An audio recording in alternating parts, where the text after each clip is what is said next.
सभी को जय हिंद दोस्तों। आप सभी का हार्दिक स्वागत है इंडिया स्ट्रॉन्ग रिएक्शंस पे। आशा करता हूं कि आप सभी लोग बहुत अच्छे होंगे। तो आज हम आपके लिए एक इंटरेस्टिंग और एक लेटेस्ट डिबेट लेकर आए, जिसमें आप देखेंगे भारत और पाकिस्तान पत्रकारों के बीच में हुई एक जबरदस्त और दमदार बहस, जहां पे आप देखेंगे भारत की तरफ से होंगी कश्मीरी शेरनी, भारत की बेटी याना मीर, और पाकिस्तान की तरफ से होंगे आरजू काजमी और फकड़ यूसुफजई। तो ये वीडियो काफी दमदार और इंटरेस्टिंग होगी, आपको बहुत कुछ जानने को मिलेगा। तो इसे अंत तक देखें और चैनल पे नए हैं तो चैनल को सब्सक्राइब कर दें। जय हिंद, जय भारत। अस्सलाम वालेकुम, नमस्कार, सत श्री अकाल एंड गुड इवनिंग। मैं हूँ आरजू काजमी और बहुत अरसे के बाद हमारे साथ है जी याना मीर, और बहुत खुशी हो रही है याना को देखकर। थैंक यू सो मच याना कि आज आ पाई हैं, बहुत शुक्रिया। वालेकुम अस्सलाम आरजू, thank you for having me on your show. और बहुत शुक्रिया फखर कि आपने भी ज्वाइन किया है। फखर यूसुफजई भी हमारे साथ है और आज हम पाकिस्तान में ब्लैक डे मना रहे हैं कश्मीर को लेकर, यानी कि वो भी भारत साइड कश्मीर को लेकर, जम्मू कश्मीर को लेकर। हमारे यहाँ जो कहा जा रहा है कि 78 ईयर से भारत जो है वो कश्मीर के लोगों पे जुल्म कर रहा है। तो मैंने सोचा कि अगर मौका लगे और याना आ जाए इस शो में तो इससे अच्छी क्या बात हो सकती है। तो याना, क्या जुल्म हो रहा है आपके ऊपर, जरा आप बताइए, इसलिए कि हम यहाँ पाकिस्तान से बैठ के सही अंदाजा नहीं लगा पा रहे। जी देखिए, मैं आपको एक सच बात बताऊं, पाकिस्तान को लेके ना मेरे दिल में सिर्फ रहम है, और मुझे बुरा लगता है कि पाकिस्तान इतना करता है कश्मीर के लिए, मगर फिर भी पाकिस्तान कश्मीरियों के दिल में नहीं रहता। I don't know why. Pakistan कश्मीरियों के दिल में नहीं रहता, पाकिस्तान अफगानी के दिल में नहीं रहता, पाकिस्तान अरबी के दिल में नहीं रहता, पाकिस्तान बांग्लादेशी के दिल में नहीं रहता, पाकिस्तान ईरान के दिल में नहीं रहता। तो एक अच्छी हमसाय, एक अच्छे पड़ोसी होने के नाते से मैं पाकिस्तान को एक ही नसीहत देना चाहूंगी कि पाकिस्तान उसमें क्यों नहीं रहता, वो क्या कहते हैं उसको, औकात। No seriously, it's not a joke. Because Pakistan जब औकात में रहना शुरू कर देना तो बहुत सारे लोगों का इससे फायदा होगा, खास करके कश्मीरियों का। आप समझ रहे हैं? क्योंकि जब तक पाकिस्तान ये सब हरकतें नहीं बंद करेगा, कश्मीर का सिर्फ नुकसान होना है, खास करके कश्मीर की इकोनॉमी का। क्योंकि देखिए, आप खुद देखिए, ये एक तो ये प्रॉब्लम ये है कि पाकिस्तान प्रोटेस्ट वगैरह तो कर लेता है, मगर पाकिस्तान कभी एक्सेप्ट नहीं करता कि टेररिस्ट एक्टिविटीज की वजह से कश्मीर में कितना नुकसान होता है। ये कभी एक्सेप्ट क्यों नहीं, ये एक्सेप्ट करने की हिम्मत क्यों नहीं है पाकिस्तानियों में कि हमारे इन हरकतों की वजह से टेररिज्म को बढ़ावा होता है। बिकॉज ठीक है, आप लोग कहते हो ये स्टेट स्पॉन्सर्ड टेररिज्म नहीं है, जो हमारे यहाँ होता है वो पाकिस्तान की तरफ से स्टेट स्पॉन्सर्ड नहीं है, लेकिन ऐसी हरकतें करने की वजह से लोगों में, वो जिन लोगों के अंदर टेररिज्म होता है, देखिए अंदर से टेररिज्म कब निकलेगा? जब बाहर का माहौल ठीक हो, जब बाहर आप लोग इस तरह के प्रोटेस्ट करके, इस तरह की एक तरह का हेट है ये फैलाना, भारत के खिलाफ एक हेट कैंपेन हो गया ये। कश्मीरियों के साथ अगर हमदर्दी है वो नहीं नजर आ रहा है, ये नजर आ रहा है कि भारत के खिलाफ ये हेट कैंपेन है। You understanding? तो ऐसे हेट कैंपेन की वजह से टेररिज्म को तो बढ़ावा मिलेगा ही। तो आप लोग के सिर्फ कह देने से कि ये स्टेट स्पॉन्सर्ड नहीं है, उससे क्या होगा? जब तक ये हरकतें बंद नहीं होगी, टेररिज्म चलता रहेगा, कहीं ना कहीं से घुस आएंगे अंदर रिवेंज लेने के लिए कश्मीरियों के बिहाफ से। और इसकी वजह से आप खुद देखिए कश्मीर की इकोनॉमी पे कितना इम्पैक्ट पड़ता है।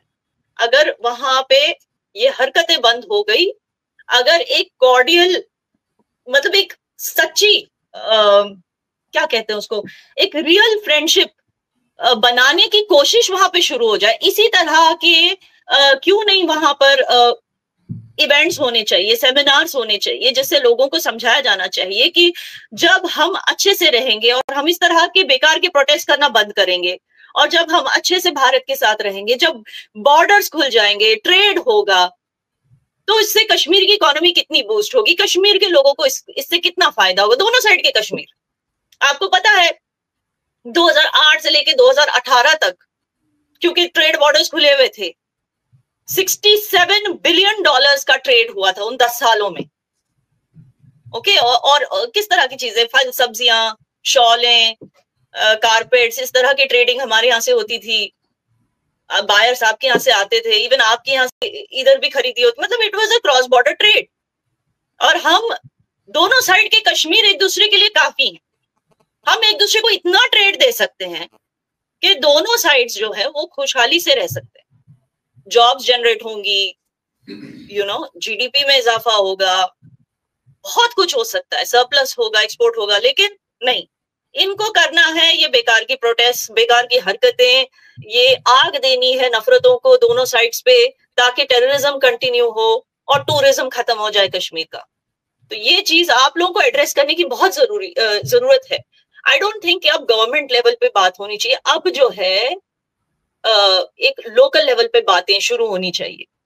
गवर्नमेंट को इनफैक्ट कैंपेन्स क्रिएट करनी चाहिए, ताकि उस आपके इलाके का जो कश्मीर है वहां से भारत के इलाके के कश्मीर के लोगों के लिए जो मतलब वो हमदर्दी वगैरह वगैरह जो क्रिएट किया गया है, उस सब को खत्म करके एक एक प्रो ट्रेड, प्रो इकोनॉमी वाली थिंकिंग को जनरेट करने की जरूरत है लोगों के माइंड्स में, मुझे ऐसे लगता है। बिल्कुल, लेकिन मैं यही बात मैं फखर आपसे पूछूंगी, और आप अगर याना की बात का जवाब देना चाहें तो आप दे सकते हैं कि जो उन्होंने कहा है उनमें कई चीजें उसके अंदर आ जाती हैं, ट्रेड भी आ जाती है, टेररिज्म भी आ जाती है, तो क्या कहेंगे आप? थैंक यू वेरी मच, और वेलकम करेंगे याना को आफ्टर वेरी लॉन्ग टाइम। काफ़ी अरसे के बाद आई, और मैं भी शो से पहले भी कह रहा था कि जस्ट हम देखते थे, बल्कि मैं खुद देखता था, अर्जू से भी अक्सर बात होती थी कि इंस्टा पे नज़र आ जाती है लेकिन बाकी बिल्कुल गायब है। पता नहीं कश्मीर में रह रही है कि मतलब इंडिया के किसी स्टेट में या बाहर। तो खैर एनीवे वेलकम कर रहे हैं उनको कि काफी अरसे बाद मुलाकात हो रही है उनसे। अच्छा, जहां तक बात है याना की बात की, मैं बिल्कुल इस चीज को फेवर करता हूं कि इकोनॉमी से लोगों की जिंदगियां बेहतर होती हैं। अगर इकोनॉमी अच्छी होती है, आज हमारे लोग जाते हैं जी दुबई, मतलब मैं एक छोटी सी एग्जांपल दे रहा हूं कि दुबई जाते हैं, सऊदी अरेबिया जाते हैं, कतर में जाते हैं, किस लिए? काम मिल रहा है ना वहां पे उनको, मतलब 1000 1500 2000 दिरहम तनख्वाह वनख्वाह मिल जाती है, तो यहाँ पे उनका अच्छा खासा गुजारा चल जाता है। इंडिया के भी बहुत सारे लोग वहां पे काम करते हैं, पाकिस्तान के भी, अफगानिस्तान, ईरान, बहुत सारे कंट्रीज के लोग जाते हैं। इसी तरीके से अगर इन लोगों की यानी वो, मैं ओवरऑल इकोनॉमी की, इस पूरे रीजन की मैं बात करूंगा, ना सिर्फ कि दोनों साइड की कश्मीर की, लेकिन ये बात बहरहाल उनकी बिल्कुल दुरुस्त है। मैं अभी कुछ दिन पहले कुछ लोगों से मेरी बात हो रही थी, तो वो कह रहे थे कि वो भी वक्त था कि रावलपिंडी से, यहाँ से ये जो खुश्क राशन है जिसमें दालें हैं, चावल है, ये सारी की सारी चीजें पिंडी से कश्मीर, और कश्मीर से फिर दूसरे साइड की यानी इंडियन साइड के कश्मीर में जाया करती थी। अब क्या है, अब ये है कि दोनों के दरमियान मुकम्मल एक कट ऑफ है, बल्कि दोनों कंट्रीज के दरमियान अनफॉर्चुनेटली हम देख रहे हैं 2019 से 6 साल हो गए, किसी की बातचीत नहीं है। हालांकि इसके दौरान एससीओ समिट आए, काफी सारे और ऐसे इवेंट्स आए जहां पर दोनों कंट्रीज के यानी जो भी प्राइम मिनिस्टर, वहां तो खैर मोदी साहब ही चल रहे हैं लेकिन पाकिस्तान में चेंज होते रहते हैं, तो वो आए, लेकिन ये कि किसी किस्म की कोई भी बात नहीं हुई। Foreign ministers, defence ministers, China में हमने देखा, मतलब यूनाइटेड नेशन के यूएनजीए में चले जाते हैं, लेकिन आपस की मामलात की कोई बात नहीं होती। हाँ, हम भी ये शिकायत लेके बैठे होते हैं कि जी हमारे यहाँ खैबर पुख्तनख्वा और बलूचिस्तान में जो हालात खराब करता है वो इंडियन स्पॉन्सर्ड है, और इंडिया भी यही कहता है कि कश्मीर के अंदर अगर हालात खराब है तो उसमें पाकिस्तान ही ये सारा कुछ करता है। कुल्लम कुल्ला बात होती है, कोई मतलब डकी चुपी नहीं है यूएनजीए में। नहीं तो फकर साहब देखिए, मैं आपको इतना बता सकती हूँ, गेस वर्क पे हम नहीं चलेंगे। आपने कभी देखा है इंडिया में बलूचिस्तान को लेके कोई प्रोटेस्ट हो रही है? आपने कभी देखा है? मैं उसी पॉइंट पे आ रहा हूं। तो आप किस तरह से हमें ब्लेम कर सकते हैं? ये तो आप गेस वर्क कर रहे हो। I am not talking about that कि मैं या आप मुझे ब्लेम करें। मैंने कहा कि ये एक नैरेटिव बिल्डअप किया गया है। नैरेटिव बिल्ड कैसे हुआ? लेकिन इस तरह का नैरेटिव आप ऐसी बस जस्ट मतलब जस्ट बिकॉज हम लोग सीधे सीधे आपको ब्लेम कर रहे हैं कश्मीरी टेररिज्म के लिए, तो आप लोग हमें बलूचिस्तान के लिए ब्लेम कर रहे हैं। ये तो नहीं हुआ ना सही बात। हमने कौन सा ब्लैक डे रखा है बलूचिस्तान के लिए अपनी कंट्री में? देखिए, बलूचिस्तान के लिए किसी ने ब्लैक डे रखा हो या ना रखा हो, पाकिस्तान ब्लैक डे 78 ईयर से मना रहा है, तो क्या कोई वहां पे हालात चेंज हो गए कश्मीर के अंदर? नो, इस तरीके से नहीं चेंज हुए। मुझे ये बताइए, 78 ईयर्स 60 ईयर्स से आप लोग जस्ट इसको क्या आप लोगों ने एक फेस्टिवल बना दिया है कि बस करते ही रहना है, जब हालात ठीक हो जाते हैं तो आप लोग ही अपनी हरकतों से हालात खराब कर देते हो कश्मीर के, फिर ब्लैक डे मनाते हो? क्या मतलब हुआ इसका? एक तो अगर हालात की बात करें याना, तो अगर हम बिल्कुल ओपन उसके ऊपर फैक्ट्स के ऊपर बात करें तो लास्ट मतलब 7 या 8 इयर्स में कोई एक पहलगाम का जो 2025 में अप्रैल में वाकया हुआ जो अनफॉर्चुनेट था, लेकिन उसके ऊपर भी पाकिस्तान को कहा गया कि जी आपने कर दिया और हमने आपके ऊपर हमला कर दिया। तो जब आप इस तरह की चीजें करेंगे कि अगर मैं अफगानिस्तान को यही ब्लेम करता और फिर मैं उस पर हमलावर हूंगा तो बात तो नहीं करूंगा ना, मेरे मसाइल हल होंगे।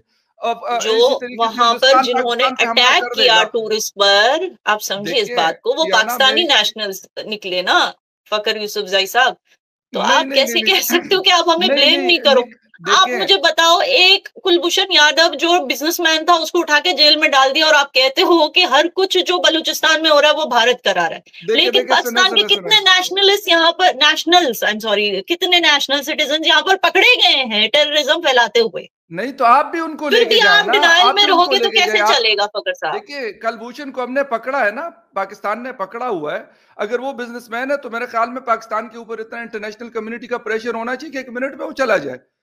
अगर 2019 में अभिनंदन साहब का जहाज यहाँ पे क्या मतलब, वो वैसे हमें हमारे ऊपर पूल वो फेंकने के लिए आया हुआ था, वो आया इसीलिए था कि वो लाजमी सी बात है कि एक फाइटर जेट लेके आया हुआ था और उसका जहाज हमने मार गिराया, वो हुआ। वो कहाँ गया था? वो बलूचिस्तान गया था क्या? अभिनंदन बलूचिस्तान गया था? तो फिर बलूचिस्तान की बात हो रही है, आप बलूचिस्तान के लिए हमें क्यों ब्लेम कर रहे हैं? किस मेरी बात सुने, मैं बुनियाद पे हम पर ब्लेम जा रहा है बलूचिस्तान को लेकर, ये जरा समझाइए। नो, मैंने कहा ना, ये मेरा पॉइंट ऑफ व्यू नहीं है। आई एम अ जर्नलिस्ट और मैं फैक्ट को रिपोर्ट करता हूं। खैबर पुख्तनख्वा के अंदर क्या होता है, मैं तो यही कहता हूं ना कि आप सिर्फ अफगानिस्तान को ब्लेम करके और कहें कि खैबर पुख्तनख्वा के हालात ठीक हो जाएंगे, तो नहीं होंगे। आप बलूचिस्तान के लिए हिंदुस्तान को ब्लेम कर दे और आप कहें कि हालात ठीक हो जाएंगे, नहीं होंगे। ये तो मेरा स्टांस है और कुलम कुल्ला है। मैं बार बार ये बात करता हूं कि इस तरीके से हालात ठीक नहीं होंगे। आपको इंटरनली अब बलूचिस्तान के लोगों के क्या कंसर्न्स हैं, बलूचिस्तान के लोग मांग क्या रहे हैं, बलूचिस्तान के लोगों की नाराजगियां क्या है, वो हमसे दूर क्यों है, हमें इन चीजों को एड्रेस करने की जरूरत है। बाहर वाले को तो क्या आप मानते हो, आप दोनों को मैं ये सवाल पूछना चाहूंगी, क्या, सॉरी शो आरजू का फिर भी सवाल मैं पूछ रही हूँ, आरजू क्या आप दोनों ये चीज को मानते हो कि इस तरह की जब ये जो ब्लैक डे आप कह रहे हो जो मनाया जा रहा है, इसको अगर पाकिस्तान गवर्नमेंट खुल्लम खुल्ला बैन कर दे और कहे कि इस तरह की नफरत फैलाने वाली प्रोटेस्ट अब हमारी कंट्री में नहीं होंगी, आप लोग इवेंट्स रखो, सेमिनार्स रखो, वेबिनार्स रखो, जिससे ये बातें हो कि दोनों कश्मीर के बीच में, दोनों साइड के कश्मीर के बीच में ट्रेड कैसे बूस्ट हो, तो हम उसको सपोर्ट करेंगे। लेकिन अगर आप लोगों ने ऐसी नफरतें प्रोटेस्ट की, ब्लैक डे बनाया, नफरती चीजें, नफरत की आंधी फैलाने की कोशिश की, तो इसको हमारी कंट्री, हमारी गवर्नमेंट सीधे सीधे बैन कर देगी। क्या आपको नहीं लगता कि पाकिस्तान को, आवाम को ये समझाने की जरूरत है? देखिए, आवाम नहीं कर रही है तो पब्लिक कर, वो गवर्नमेंट कर रही है। ये गवर्नमेंट लेवल पर हो रहा है। अभी भी जो हमारे प्रेसिडेंट हैं, जो प्राइम मिनिस्टर है, उनके टीवी के ऊपर उनकी स्टेटमेंट्स चल रही हैं कि वो इस ब्लैक डे को सपोर्ट कर रहे हैं। तो जब गवर्नमेंट सपोर्ट कर रही है, पब्लिक नहीं है।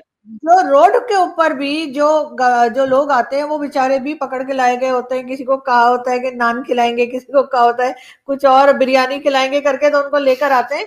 आम पब्लिक नहीं निकलती है इस तरह के प्रोटेस्ट में। और जैसे मैंने आज सुबह भी मेरी वीडियो में कहा है कि पाकिस्तान तो अपना कश्मीर का केस बहुत सालों पहले हार चुका है, लेकिन हम मान नहीं रहे। या तो हमने इधर भी कोई डेवलपमेंट की होती, यहाँ भी कोई पैसा लगाया होता, यहाँ के कश्मीर के लोग प्रोटेस्ट ना कर रहे होते कि गवर्नमेंट के खिलाफ। कुछ दिन पहले, फखर को भी याद होगा आपको भी, कि कुछ दिन पहले कितना प्रोटेस्ट हो रहा था हमारी साइड कश्मीर पे, तो शायद हम कोई बात करने के काबिल थे। दोस्तों, आशा करता हूं कि वीडियो को आपने अंत तक देखा होगा और ये वीडियो आपको काफी पसंद आएगी, जहां पे आपने देखा भारतीय शेरनी ने जिस तरीके से पाकिस्तान और पाकिस्तानी पत्रकार फखर यूसुफजई को मुंह तोड़ जवाब दिया अपने दमदार अंदाज में, वो देख के आपको काफी मजा आया होगा। और यहाँ पे मैं आरजू काज़मी की बात से बिल्कुल सहमत हूं कि पाकिस्तान कश्मीर का मसला कई साल पहले हार चुका है। पर मैं फखर यूसुफजई को यहाँ पे एक जवाब देना चाहूंगा कि जो भी फैसले होते हैं, जैसे पाकिस्तान ये ब्लैक डे मना रहा है कश्मीर के लिए, ये फैसले सरकार करती है, पर सरकार के फैसले हमेशा पब्लिक सेंटीमेंट को देख के किए जाते हैं। पर पाकिस्तान एक ऐसा मुल्क है जहां पे ना तो सरकार की चलती है, ना तो लोगों की चलती है। जो भी फैसले लिए जाते हैं वो पाकिस्तान की नापाक और बुज़दिल आर्मी लेती है। बाकी दोस्तों, आशा करता हूं वीडियो आपको काफी पसंद आएगी। वीडियो अगर आपको अच्छी लगी है तो इसे लाइक और शेयर जरूर करें और अपने विचार हमें कमेंट सेक्शन में लिखकर जरूर बताएं। हमें आपके कमेंट्स का इंतजार रहेगा। और एक बार फिर चैनल पे नहीं है तो चैनल को सब्सक्राइब कर दें। जय हिंद, जय भारत।